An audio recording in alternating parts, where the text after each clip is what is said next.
Hi everyone, hope you all are doing great. And in this particular video, we are going to discuss about capital markets. Capital markets and financial markets. देखिए, ये वैसे तो है एकदम core economics का chapter, लेकिन इसमें बहुत सारी चीज़ें हैं जो हमें सीखने को मिलती है। सबसे पहले कि फाइनेंशियल मार्केट का मतलब क्या है, मनी मार्केट, और इसका जो पर्पस है उसका क्या मतलब है, right. Then we also get to understand कितने तरह के इंस्ट्रूमेंट्स होते हैं मनी मार्केट के। फिर कैपिटल मार्केट क्या होती है, मनी मार्केट और कैपिटल मार्केट में डिफरेंस क्या होता है, स्टॉक एक्सचेंज का क्या रोल है, सेबी का क्या रोल है, इन्वेस्टर को कैसे प्रोटेक्ट करते हैं। तो जो कुछ भी रिलेटेड है कंपनी से, शेयर मार्केट से, पैसे से रिलेटेड, उसके बारे में आपको फाइनेंशियल मार्केट्स वाले चैप्टर में समझ में आता है। ये इकोनॉमिक्स का एक बहुत इंपॉर्टेंट चैप्टर है जिसमें हमें कॉन्टेक्स्ट जो है वो समझना ज़रूरी है। कॉन्टेक्स्ट के साथ साथ सिंपल नोट मेकिंग भी करते हुए चलेंगे। अभी पूरी सिचुएशन को समझने के लिए आपके सामने एक बहुत छोटा सा एग्जांपल मैं रखता हूँ। यहाँ पे आप ऐसे समझिए कि आपको जब भी पैसा चाहिए होगा, the moment you are in need of money, the moment you are in need of the moment you are in need of money, whether short term long term जो भी, तो आपको पैसा जो है आप लोन के माध्यम से ले सकते हैं, राइट। और किसका लोन लेंगे, जो भी आपको गुड अश्योर्ड और स्टेबल रिटर्न देगा उसी से लोन लेंगे आप, अदरवाइज तो लोन नहीं लेंगे। जो आपको गुड अश्योर्ड और स्टेबल रिटर्न देगा आप उसी से लोन लेंगे। अब ये है जहाँ पे आपको दूसरा ह्यूज अमाउंट ऑफ इंटरेस्ट भी ना देना पड़े। तो ऐसी चीज़ों को हम लोन कहते हैं। मान लीजिए कि ए है जिसके पास 1,000 रुपये है जो बी को दे सकता है, बी को रिक्वायरमेंट है, और बी को ये पैसा चाहिए लेट से 3 साल के लिए, ठीक है। अब ए जो है वो बी को प्रोवाइड करेगा। बी ए से ये पैसा कब लेगा, पहला, जब बी को ये पता है कि इसमें लेस इंटरेस्ट इन्वॉल्व है, यानी बी को जो चुकाना है वो कम चुकाना है। Also a is offering the sum of money for a longer period, right, कुछ लंबे समय के लिए देगा। और जब तक समय नहीं बीत जाएगा, मेच्योरिटी या completion of the agree term period नहीं हो जाएगा, तब तक ए बी को छेड़ेगा भी नहीं, तभी तो बी ए से लेगा, राइट। तो यानी कि बी को पैसा रिक्वायर्ड है और वो सिर्फ कोई दूसरा दे सकता है। तो बी को बहुत सारी गारंटीज चाहिए ए से पैसा लेने के लिए। ऐसे अमाउंट को हम लोन कहते हैं, जो कि हमें बैंकिंग सिस्टम से मिलता है। याद रखिएगा, बैंकिंग सिस्टम से मिलता है। तो बैंकिंग सिस्टम एक अश्योर्ड स्टेबल इंस्टीट्यूशन है, स्टेबल इंस्टीट्यूशन है जिसकी pre determined terms and conditions होती हैं, pre determined terms and conditions होती हैं, जिसको वो इट विल नेवर ब्रीच। यानी कि एक बैंक जो है सेंस ऑफ बैंक जो है sense of financial confidence, financial confidence जो है अश्योर कराते हैं। बोलिए, ठीक है। अब इमेजिन करिए कि एक कंपनी को 5,000 करोड़ रुपए चाहिए। तो मन में सवाल आता है कि इस कंपनी को 5,000 करोड़ रुपए क्यों चाहिए। ये भी क्वेश्चन हमारे मन में आता है कि इस कंपनी को 5,000 करोड़ रुपए आफ्टर ऑल क्यों चाहिए। तो कंपनी को ये पैसे चाहिए हो सकते हैं कि उसको रिसोर्स और मनी चाहिए अपना रोज़मर्रा के काम करने के लिए, या उसको अपने बिजनेस को क्या करना है, एक्सपैंड करना है। तो दोनों केस में कंपनी को पैसा चाहिए। अब कंपनी ये पैसा कैसे ला सकती है, तो कंपनी के पास दो रास्ते हैं। सबसे पहले कि वो बैंक से जाके, फॉर्मल इंस्टीट्यूशन जैसे कि बैंक है उससे जाके क्या कर सके, लोन ले सके। सीधे जाके उसने लोन उठा लिया। अब लोन के ऊपर कंडीशंस जो हैं वो बहुत सारी लग जाती है, क्योंकि इंटरेस्ट रेट होता है, तमाम तरह की चीज़ें होती हैं। उसके बाद क्या है, दूसरा ऑप्शन कि वो पब्लिक से पैसा उठा ले।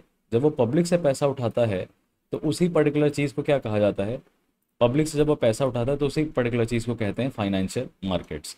जो फाइनेंशियल मार्केट्स हैं, यहाँ पे इन्वेस्टर्स जो होते हैं या तो इंडिविजुअल्स होते हैं, कॉरपोरेशंस होती हैं, या कोई फर्म होती है, इन्वेस्टर हो सकता है, राइट, जो कि मनी ऑफर करती है शॉर्ट टर्म या लॉन्ग टर्म के लिए।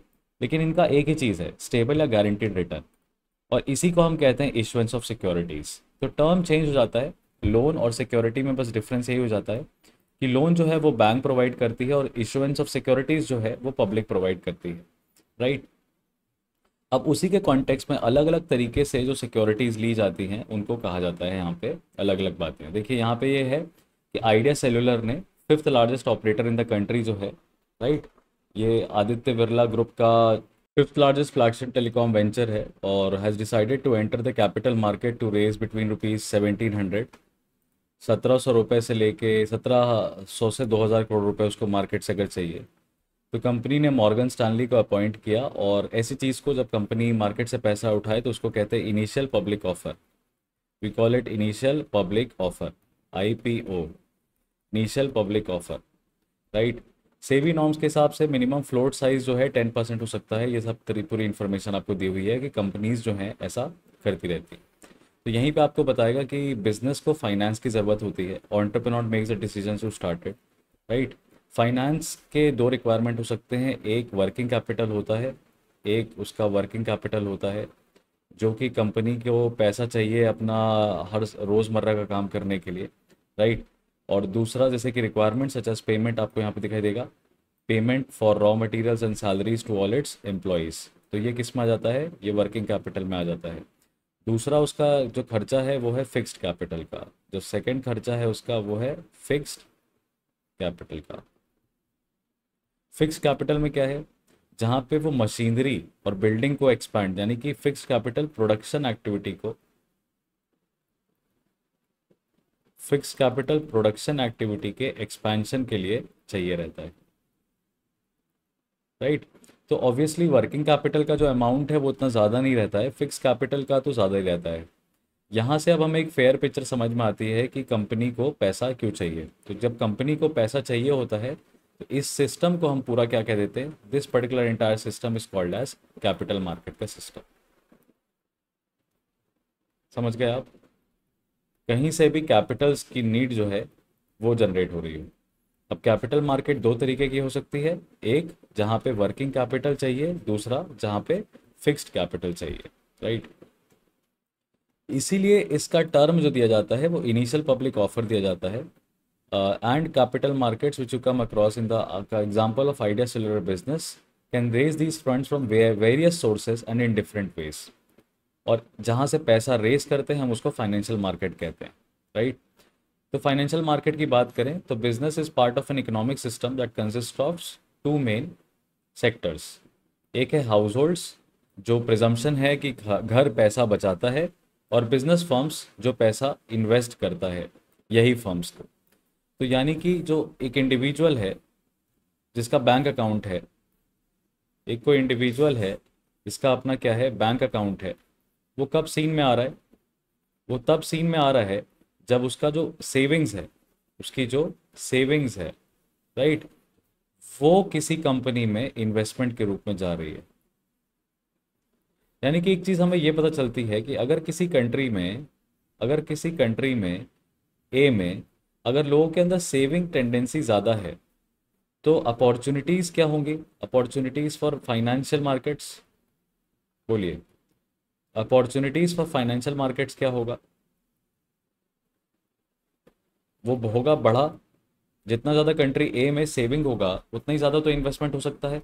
इन्वेस्टमेंट करेंगे कि नहीं करेंगे वो हम नहीं कह रहे, हम कह रहे हैं इन्वेस्टमेंट करने के चांसेस हैं, अपॉर्चुनिटी ज़्यादा होंगी। अब अपॉर्चुनिटी ज़्यादा होने के साथ साथ आपको क्या करना पड़ेगा, बस ट्रस्ट इन द सिस्टम करना पड़ेगा, ट्रस्ट इन द सिस्टम करना पड़ेगा। किसको, इंडिविजुअल को। ये कैसे होता है, देखिए ट्रस्ट, भरोसा एक ऐसी चीज़ है जो समय के साथ ही बनता है। भरोसा एक ऐसी चीज़ है जो समय के साथ बनता है, एक क्षण में टूट जाता है पर बनने में बहुत समय लगता है। यानी अगर टाइम के साथ अगर हमारा फाइनेंशियल मार्केट ये दिखा पाए कि वो गारंटीड रिटर्न दे रहा है, गारंटीड रिटर्न दे रहा है, अगर ये दिखा दे तो पब्लिक कॉन्फिडेंस बढ़ेगा और इससे क्या होगा, रेडिली इन्वेस्टमेंट। भाई कोई भी सिर्फ अपने खाते में पैसे को सिर्फ रखना क्यों चाहेगा, पैसा ही पैसे को बनाता है। तो वो अपना पैसा क्या करना चाहेगा, उसके पास अगर पैसा है तो वो क्या करना चाहेगा, उसको इन्वेस्ट। पर इन्वेस्ट लोग लॉस के डर से नहीं करते हैं, फियर ऑफ लॉस की वजह से। तो ट्रस्ट इन द सिस्टम के साथ साथ गारंटीड टाइम भी है और गारंटीड रिटर्न भी होना चाहिए, तो कम कंट्री में इन्वेस्टमेंट अवेलेबल रहता है। और यही इन्वेस्टमेंट क्या हो जाता है, कैपिटल के रूप में हमको दिखाई देता है। तो एक फाइनेंशियल मार्केट जो है यहाँ पे एक अच्छा रोल अदा करता है। फाइनेंशियल मार्केट सेवर्स को और इन्वेस्टर्स को लिंक कर देता है ताकि जो पैसा इकट्ठा है जो मोबिलाइज हो सके, राइट। ऐसा करने के साथ जब वो काम इस तरह का करता है तो उसी पर्टिकुलर फंक्शन को कहा जाता है एलोकेटिव फंक्शन। क्यों, क्योंकि वो फंड्स को क्या कर रहा है, एलोकेट कर रहा है, available for investment into the most productive investment opportunity. ठीक, जब एलोकेटिव फर्म अच्छा परफॉर्म करता है तो इससे दो चीज़ें हो सकती हैं, टू कंसिक्वेंसेस कैन फॉलो। पहला, जो रेट ऑफ रिटर्न है, जो रेट ऑफ रिटर्न है जो कि आपने हाउस होल्ड्स को दिया, वो रेट ऑफ रिटर्न जो है, ऑब्वियसली ये तो हम डिस्कस कर ही रहे थे कि रिटर्न अगर ज़्यादा नहीं होगा तो लोग क्यों पैसा देंगे। दूसरा, जो स्कार्स रिसोर्सेस थे, किसी के पास लिमिटेड सेविंग थी, मान लीजिए किसी के पास लिमिटेड सेविंग थी, अब उसके पास पैसा ही लिमिटेड है, तो वो तो हमेशा स्टैग्नेंट रहने वाला है। ये पैसा वो कहीं पे लगा भी नहीं सकता और ये पैसे पे रिस्क भी नहीं ले सकता वो, कि इतना भी चला गया तो बचेगा क्या। तो आपके पास लिमिटेड सेविंग मतलब स्कार्स रिसोर्सेज जो हैं वो आपने ऐसी जगह पे इन्वेस्ट कर दिया जहां से आपको highest productivity for the economy हो रही है। तो इसका मतलब आपको कुछ सिमिलरली इसी सिनारियो में आपको एक चीज़ बहुत साफ साफ दिखाई देगी कि जो इन्वेस्टमेंट आ रहा होता है, यही हम डिस्कस कर रहे थे कि जो इन्वेस्टमेंट आ रहा होता है, अगर ये स्कार्स है, if let's say this is scarce, तो ये मोस्ट प्रोडक्टिव एरियाज में जाना चाहिए इकोनॉमी के।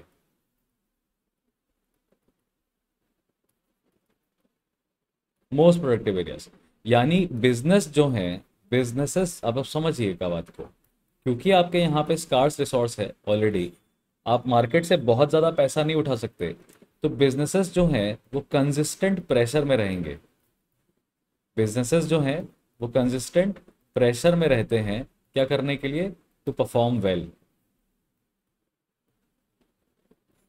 क्यों? क्योंकि इनको पहली बात तो पे बैक भी करना है जो उन्होंने मार्केट से पैसा उठाया है। दूसरा, कभी ज़रूरत पड़ेगी तो इनके लिए मोर इन्वेस्टमेंट की अपॉर्चुनिटी भी रहनी चाहिए कि नहीं रहनी चाहिए।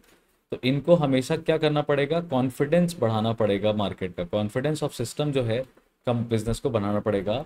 और जब भी कोई बिजनेस ऐसा करेगा तो वो ग्रोथ की तरफ काम हमेशा काम करेगा, तो वो हमेशा ग्रोथ की तरफ काम करेगा, भले ही कितने भी चैलेंजेस आए। तो फाइनेंशियल मार्केट से पैसा उठाना, जो भी छोड़ना लेना, ये इस तरीके से इन्वॉल्व रहता है कि कंपनी भी ग्रो करती है, इकोनॉमी भी ग्रो करती है, और इसमें कई सारे डायनामिक्स आपको इन्वॉल्व करेंगे। तो दो मेजर ऑल्टरनेटिव मैकेनिज्म्स हैं जिसके साथ पैसे का एलोकेशन किया जाता है, राइट। तो इस चीज़ को हम पहले पढ़ लेते हैं, फिर हम इस चीज़ के ऊपर नोट्स बना लेंगे। सबसे पहला जो मैकेनिज्म है वो लिखा है कि वाया बैंक्स करिए या वाया फाइनेंशियल मार्केट्स करिए। हाउस होल्ड्स जो अपने सरप्लस पैसे को बैंक में जमा कर रहे हैं, ये बिजनेस फर्म्स को मिला दिया जा सकता है। हाउस होल्ड्स शेयर्स डायरेक्टली खरीद सकते हैं, डिबेंचर्स खरीद सकते हैं, जो ये बिजनेस फाइनेंशियल मार्केट्स में आके ऑफर करते हैं। जिस तरीके से एलोकेशन ऑफ फंड्स को किया जाता है उसको फाइनेंशियल इंटरमीडिएशन कहा जाता है। बैंक्स और फाइनेंशियल मार्केट्स दोनों को कॉम्पीटिंग इंटरमीडियरीज कहा जाता है फाइनेंशियल सिस्टम का। ये हाउस होल्ड्स को एक चॉइस देती हैं कि वो अपनी सेविंग्स को कहाँ पे इन्वेस्ट करना चाहते हैं। I hope this particular concept of financial market is clear to you. अब फाइनेंशियल मार्केट है क्या? Financial market is a market जहाँ पे क्रिएशन और एक्सचेंज होता है फाइनेंशियल एसेट्स का, creation and exchange of financial assets, यानी कि फाइनेंशियल मार्केट एग्जिस्ट जहाँ पे फाइनेंशियल ट्रांजैक्शन हो रहा है। Financial transactions could be in the term of creation of financial assets such as initial issue of shares और debentures by a firm, और purchase of sale of existing financial assets like equity shares, debentures and bonds. Are you getting this? तो ये चीज़ों को हम यहाँ पे पहले लिख लेते हैं। Let us write down this. Financial markets क्या हैं? What are financial markets? So these are stable mechanisms for promoting household investments directly with the corporates, for a guaranteed return, right? What is financial allocation? The method of generating capital from the market. The capital from the market. There are two ways. A from banks and B from financial markets. And that is why banks and financial markets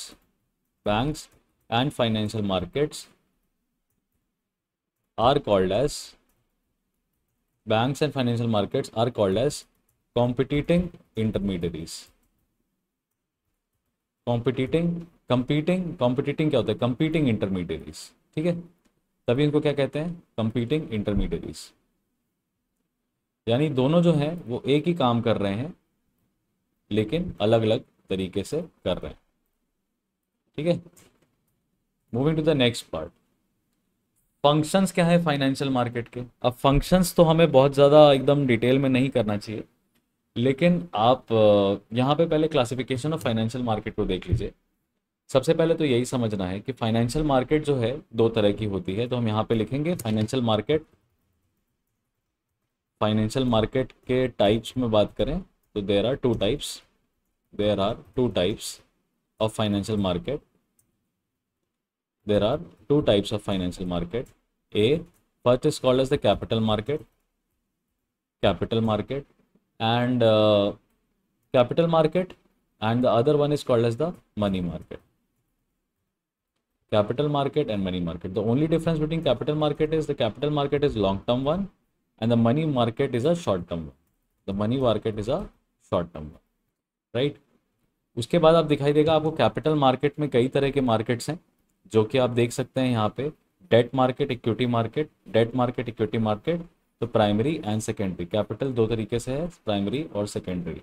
पहली जब आपको चीज़ें ये समझ में आई तो अब हम थोड़ा सा फंक्शंस ऑफ फाइनेंशियल मार्केट को देख लेते हैं कि what are the functions of financial market. Financial market जो है एलोकेशन ऑफ स्कार्स रिसोर्सेज में मदद करते हैं, जिसमें चार इंपॉर्टेंट फंक्शंस इनके हैं, right? 4 important functions are there. So what are these 4 important functions? सबसे पहला फंक्शन है कि सेविंग्स को मोबिलाइज करते हैं सही जगह पे और उसको प्रोडक्टिव यूजेस में चैनलाइज कर सकते हैं। जैसा कि आप यहाँ पे देख सकते हैं कि एक व्यक्ति है जिसने खूब सारा पैसा बनाया है, वो अपने बैंक अकाउंट से जो है पैसा अपना सेविंग्स रख रहा है। बैंक अकाउंट बिजनेस फर्म्स को ये जो लोन एक्टिविटी कर रही है यहाँ से है, और इंडिविजुअल जो है फाइनेंशियल मार्केट्स के थ्रू डायरेक्टली बिजनेस को पैसा भी पहुँचा रहा है फाइनेंशियल मार्केट्स के थ्रू।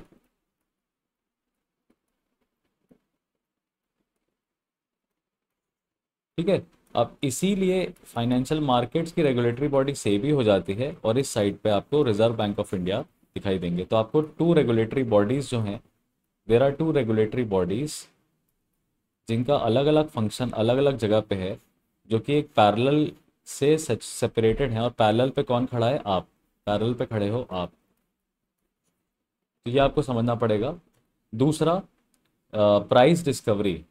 एक्चुअली क्या है, देखिए यहाँ पे एक चीज़ और लिखी हुई है कि वो हमारे यहाँ पे सेवर्स को एक चॉइस देते हैं डिफरेंट इन्वेस्टमेंट्स का और चैनलाइज करते हैं एक्स्ट्रा पैसे को मोस्ट प्रोडक्टिव यूज में। तो सबसे इंपॉर्टेंट तो ये हो जाता है। दूसरा, price discovery. You all know that the forces of demand and supply help to establish a price for a commodity और service in the market. Financial market में हाउस होल्ड्स जो होते हैं, जो पैसा अपना सेविंग अकाउंट का लगा रहे हैं, राइट, यही फंड्स के सप्लायर होते हैं। और बिजनेस फर्म्स जो होते हैं इस चीज़ को रिप्रेजेंट करते हैं, इस डिमांड को।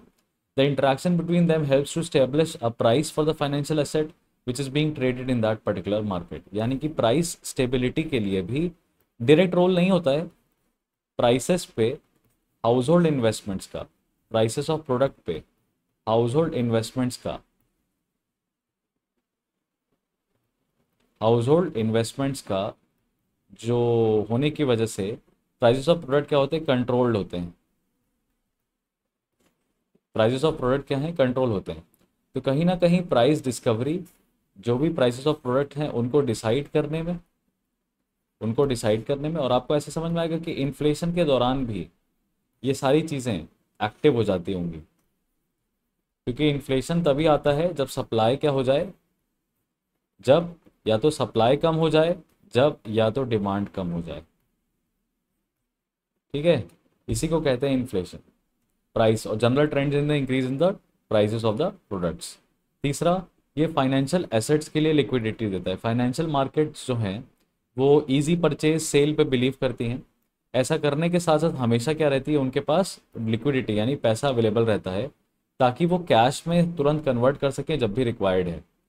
और इस तरह के एसेट होल्डर्स जो हैं वो अपने फाइनेंशियल एसेट्स को बेच के तुरंत फाइनेंशियल मार्केट के मैकेनिज्म को स्ट्रॉन्ग करने के लिए आ जाते हैं। उसके बाद चौथा है reducing the cost of transactions.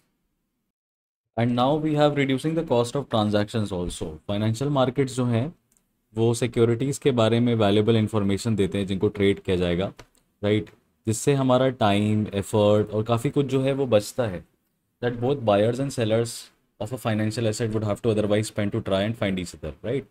Is a common platform where buyers and sellers can meet for the fulfillment of their individual needs. जो सेलर है उसको पैसा चाहिए, जो बायर है उसको स्टेबिलिटी चाहिए, बायर को स्टेबिलिटी चाहिए, राइट? तो उसको और अपने पैसे को मल्टीप्लाई भी करना है. He also got to multiply the money that he has. तो फाइनेंशियल मार्केट जो हैं कैसे क्लासीफाई की जाती हैं, तो लिखा हुआ है financial markets are classified on the basis of maturity of financial instruments traded in them. Instruments with a maturity of less than 1 year are traded in the money market. Instruments with longer maturity are traded in the capital market. So that is where we will see short term, long term. The capital market, जो financial markets हैं, two types हैं based on the maturity period. The classification is done on the basis of maturity period. Money market, where the investment is usually less than 1 year. Less than 1 year, right? फिर functions लिखेंगे. Functions of financial market की बात करें, functions of financial market, तो क्या हमने पढ़ा था? सबसे पहला, सबसे इंपॉर्टेंट एसेंशियल फंक्शन अगर आपको फाइनेंशियल मार्केट में लिखना होगा तो ये देखिए, it's a platform where buyers and sellers are able to come together and fulfill each other's needs. For example, there is a seller with money who needs money. There is a buyer who needs return on investment. This is the first part. Second, scarce resources are allocated to the most productive sides of the business, or to the most productive, you can say, financial investments. ठीक है. तीसरा, allocation of savings of household, allocation of savings of households to a particular business allows the households to control the prices of these products, right? Along with this, there is provision of providing financial money, providing of financial assets required for businesses, and in return reduced cost of investments. So these are the three, you can say 4 important functions that you will find here, जो कि आपको financial market जो है वो provide करता है, right? So I hope it helps and you are able to make notes of it, because this is how we will try to understand and ascertain कि बहुत short time में how can we reach to the top, and we need to complete the syllabus as well here. Going to the next part. So classification of financial market हमने यहाँ पे देख ही लिया है, और मनी मार्केट के context में हमें चीज़ें पता चली गई हैं. तो अब देख लेते हैं कि मनी मार्केट और बेसिकली कैपिटल मार्केट क्या होता है. पर उसके पहले ज़रा मनी मार्केट के इंस्ट्रूमेंट्स की लिस्ट बना लीजिए.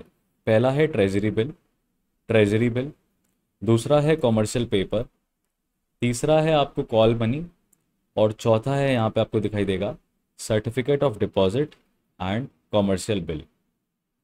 सो ये वाली चीज़ों को हम यहाँ पे लिखेंगे सबसे पहले, ताकि हमारे जो नोट्स हैं वो सिंपल हो जाएं. Types of money market instruments. What are the types of money market instruments, right? What is the next part? First part is treasury bill. Treasury bill. Then after that we have seen, after treasury bill we have seen it is commercial paper. It is commercial paper. The third is call money. Call money. Then it is certificate deposits. Certificate deposits.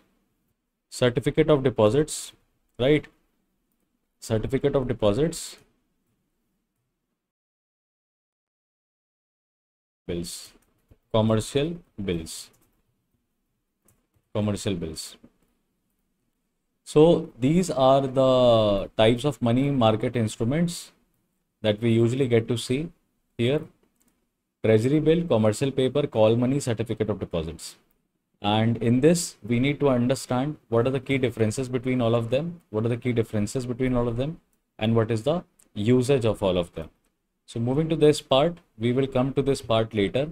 Now let us see what is capital market. So in capital market, refers to facilities and institutional arrangements through which long-term funds, both debt and equity, are raised and invested, right?